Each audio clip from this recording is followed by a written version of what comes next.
I want to talk to you.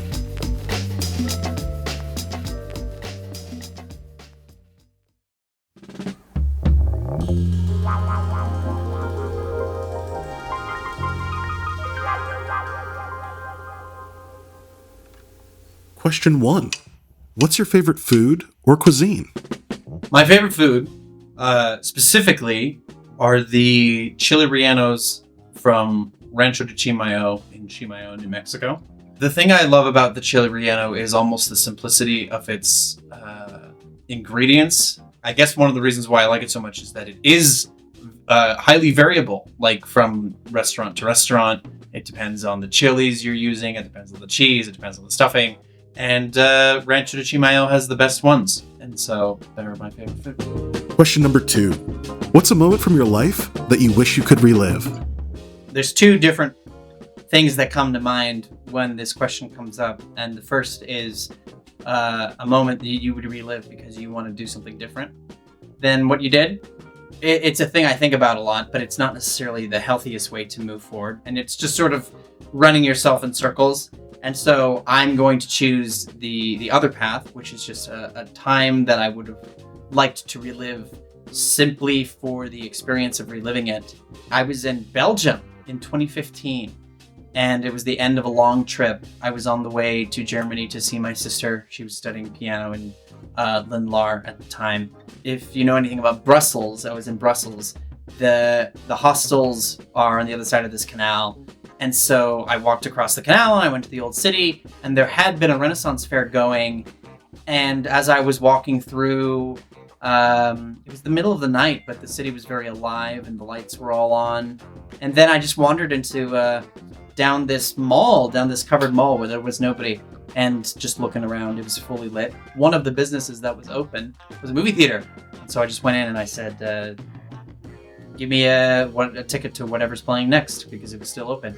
And I remember that movie. That movie was called Victoria, and it was about a Spanish woman who was traveling to Germany, interestingly enough. And it was sort of all shot in one take. It was a really, really cool movie. I highly recommend it. But then I came back out, and the city was quiet. But that was a night that I remember existing almost without consequence. I just sort of wandered into the city and was drifting from person to person and story to story, kind of like a ghost.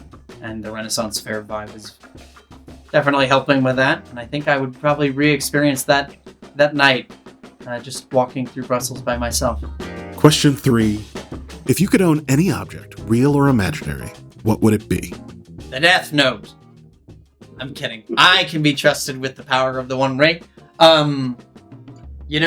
What springs to mind is I'm more interested in where my mind is going than the object itself, because my mind is thinking about things that I've lost now.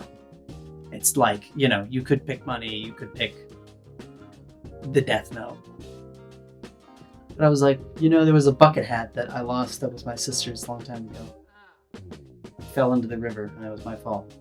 And I don't know, that came to mind. I thought about that. I was like 6 or 7 when I lost my sister's bucket hat. It was blue, it was denim, and it had a little yellow, sunflower on it. And I think it was because it was one of my first lessons in permanence, or impermanence, rather. The notion that this thing went in the river, and there wasn't, I couldn't go to my parents and be like, get the hat back, It was like, it sunk, and it was gone. And it was very affecting, because I think that was the first time I realized that, something can go away and never come back. Because I was a child, I was homeschooled, I didn't really understand much about the world at the time. Question number 4. What is a core belief that you live by? It's whatever happens, which is an expression of faith in the mechanics of the world, not an excuse to do nothing. Because the world is a very overwhelming and overbearing and overstimulating place these days. It's very difficult to see how anything we can do can make things better. Not surrender, not submission, but action. Question number 5. If you could meet anyone, living or dead, who would it be?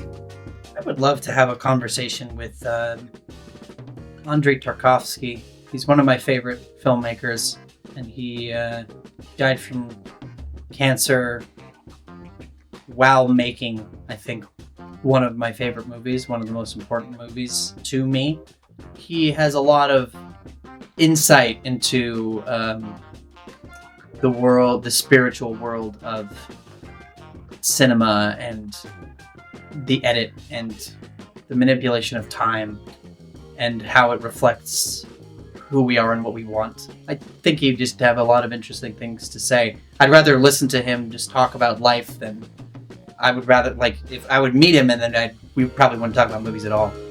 Question number 6. What is your favorite thing that was created by somebody else? My sisters. Technically created by somebody else. Yeah, they're my favorite thing that was created by somebody else. Even though that creator also created me, I suppose. Internal bias. Sorry. My mother is a hell of a cook. Question number 7. What scares you? Spooky skeletons. I'm kidding. I love the skeletons. What scares me? Running out of time. That's it. Because I feel like at least my psyche would feel better if I felt like I had enough time to either meaningfully address these things or fix these things that I don't like about myself or the world. And if I couldn't fix them, I could process them if I had enough time.